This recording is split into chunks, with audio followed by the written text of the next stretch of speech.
Our last reader of the evening will be Linette Escobar, who is a Portuguese-American poet with an MA in creative writing whose work has appeared in Babilonia, Transfer, and the Santa Clara Review. She is currently working on a memoir about her experiences working in Thailand as a tsunami volunteer. Linette has received funding from the Luso-American Development Foundation and the Squaw Valley Community of Writers. She is professor of English as a second language at 2 local colleges and current co-chair of the San Francisco Coalition on Asylee, Immigrant and Refugee Services. Please help me welcome Linette.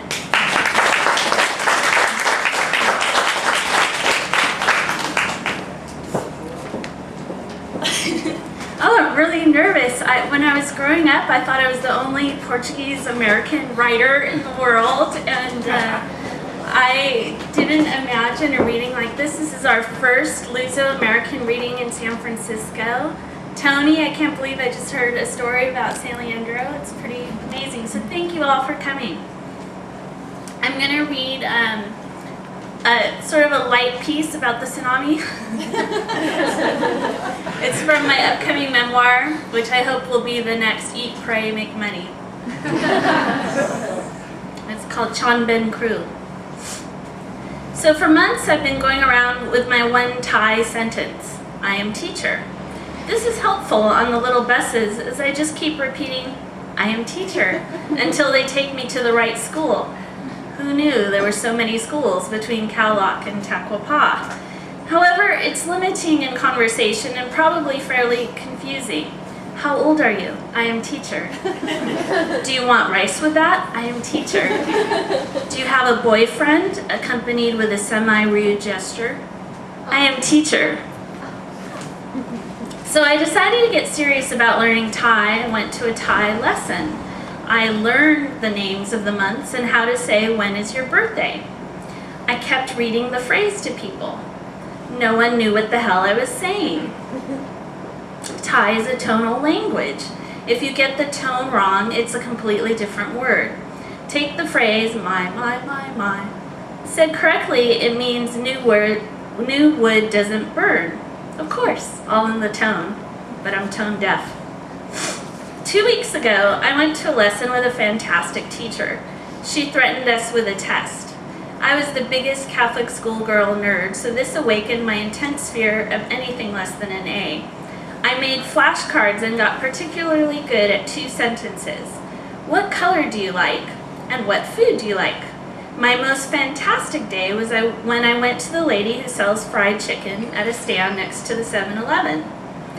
I love 7-Eleven because it's really over air conditioned. It's like the best place in Thailand. Anyways, I asked Chicken Mama what her favorite color was. She understood me. She told me her favorite color was red. I understood her. Then I looked around at her stand. The fried chicken feet, the bags of chicken skin rinds, the drumstick. I know the word for chicken since it's my boyfriend's name, Guy.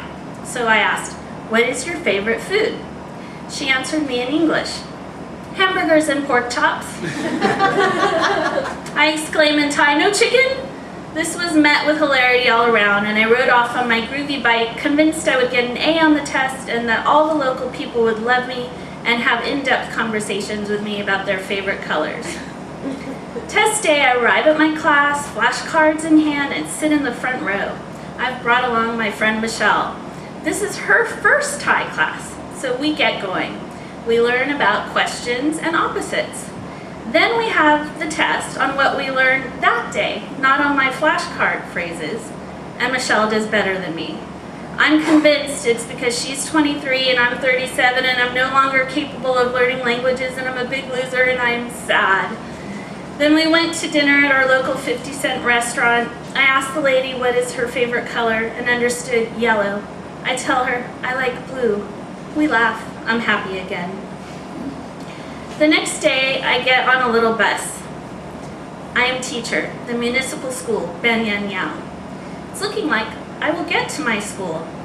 It may take hours because he is selling beer, pastries, egg rolls, pork rinds, potato chips, energy drinks, and pistachio sesame seed brittle to every restaurant on the 30-kilometer stretch of road.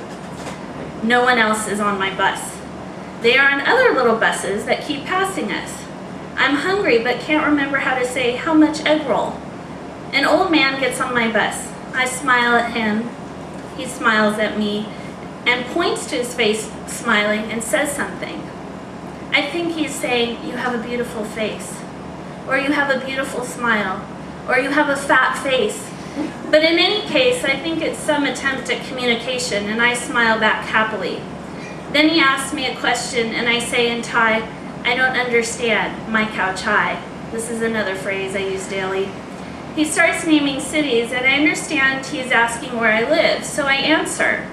I'm pretty sad that I didn't understand him because that's one of the questions on my flashcards. To make myself feel better, I say in Thai, "I am teacher." He understands me and asks me where. Wait a minute, I just understood where. Municipal School Banyan Yao. He asks me how long I'm here. I think. I tentatively say the words 5 months. Month is a really hard word. You have to bare your teeth when you say it. Doing. My God, he understands me. He says something. I repeat it slowly in my head. That is a question from last night. It means why. Oh my God, I've understood a Thai question. I am having a conversation. I say, tsunami. He repeats sadly, tsunami. And from somewhere that really hard word for volunteer comes out of my mouth, and he repeats that I am a tsunami volunteer teacher. I thought my heart would explode from happiness. For 4 months, I've been listening to these nonsensical sounds, believing I would never understand an Asian language, and wishing I was in a Spanish or French-speaking country. I want to find my teacher and hug her. My little bus makes its way to the front of my school, and I get out as my new friend tells me to be careful crossing the street, or to get the hell out of the bus. Whatever it was, I skip to my class as little kids shout to me, "Hello, hello, I love you," all over the schoolyard before they burst into peals of laughter. We're all giddy from the feeling of being understood, and I laugh and wave back. This is another piece from my book, and then I have one poem. The Way to Bangyang Beach.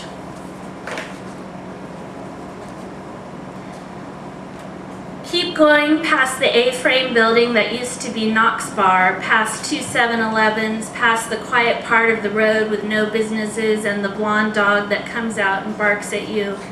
Past Chinita Mansion and the yellow disco bar selling something called currywurst. Past the Tsunami Museum and my lovely green Tabby Sab apartments, and you'll see the third 7-Eleven. Make a left. Stop in for a drink at Song's Bar and tell David you're my friend. Give Juan a hug for me, but don't piss her off because she's a female Muay Thai warrior. Don't order the tequila rose unless you are mad at love. You might stop here too long. Make it one singa. Make it one story. Get back on the road. Ignore the Nepalese ladies calling out for you to come in their shop. Avoid a guy with a huge grin and ponytail who already has 2 ladies in Sweden he likes to make the boom boom with. He's a bad kisser. Keep going on the same road that pushed the police boat next to my apartment on the main road, and then you're there, Bangyang Beach. Where Tiggy told me she was volunteering in Thailand in honor of her best friend who died of cancer before 30. Where Jessica and I compared notes on Love's Lost. Where Guy and I had our first personal conversation. Where Ben Tao told me to stop coming to Thailand and to go home and get married. Where I fell the first time I tried to drive a motorbike. Where Amy and I would go in the middle of the night to feel the sand under our feet and tell secrets. Where I saw Michelle swim with a surfer in angry waves like she was a mermaid. I always try to swim here but never can stay long. I know this is where the tsunami came, where Dana's mother died, where the king's grandson died, where the resorts fell to the ground and the mud and the cement crashed all the way back up to the road you've just walked down calling hello, hello, sawadee ka. Maybe the sea will be calm and clear and blue to help you forget. to stay in the water longer. It's not important to swim. Go to this beach at sunset. Watch the orange fireball dipping into the sea, turning the swirls of blue, pink, white, black. You will catch your breath. You will note that you are alive, that it is beautiful, this life. You will take a picture and hold it forever in your mind. I'm going to ask Paulina to help me read this last poem. It's a bilingual poem in Portuguese and English. It's called Rua de Cima. Here is the woman who walked into the sea. Aqui está a mulher que entrou no mar. Here are rosary beads, paint worn away. Aqui estão as contas de rosário com a tinta já que desapareceu. Cut open my spleen. Rasgue-me o tédio. Find what is left of the White House. Descobre o que resta da Casa Branca. Walk to the armoire covered in dust, pigeons resting on top. Vai até ao armário coberto em pó, pombos pousados no símbolo. Find a lock of blonde hair wrapped in tissue. Descobre caracol de cabelo loiro enrolado no embrulho em papel. Find the black scarves. Descobre os lenços negros.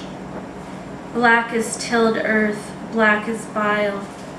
Negros como a terra lavrada, negro como o bilis.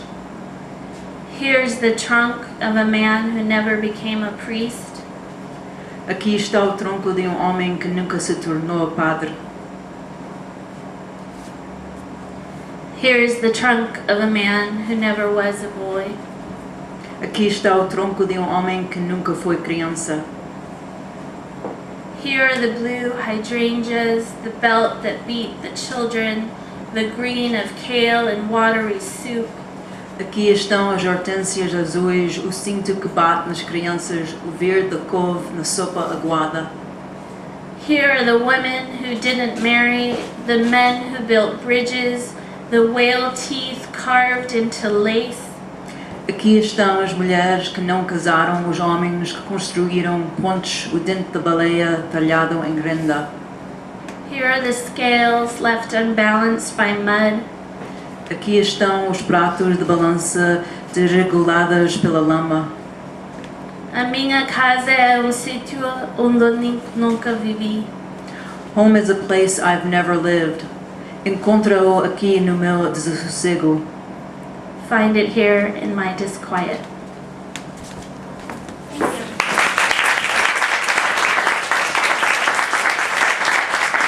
Thank you so much, everybody, for coming to the first Luso-American reading in San Francisco. We're done.